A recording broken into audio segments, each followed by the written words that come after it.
It was this moment that made sure that the 2G note controversy died down without proving to be a further embarrassment for the government. For almost 2 weeks, the government was on a firefighting mode after this 2G note became public. When the Pranab Mukherjee versus P. Chidambaram controversy over the March 25, 2011 note first broke out, the government tried to distance itself from the note, saying that it was the interpretation of a junior official of the Finance Ministry and not the views of the Finance Minister. Now, these new documents challenge that argument of the government. This note of the Finance Ministry, dated 23rd of March 2011, 48 hours before the March 25th note was issued, makes 2 points.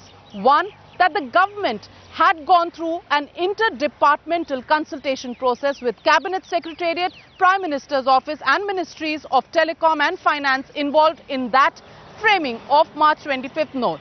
Secondly, that note was at variance with what the government had so far maintained before the PAC and the C&AG, and that this note was signed by Pranab Mukherjee on 23rd of March, only after which it was sent to the junior official to give out the memorandum of March 25th.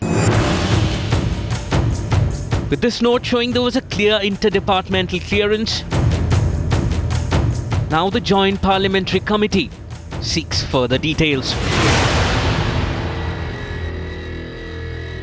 With these fresh documents now coming out, the Joint Parliamentary Committee into the 2G spectrum scam is now asking questions. First, why did the Finance Ministry and the government not come clean on the March 25, 2011 note? And now, with this March 23rd note, how can the government say that it wasn't backed by the entire government, including Finance Minister Pranab Mukherjee? Questions that the government will need to answer. In New Delhi, Navika Kumar for Times Now.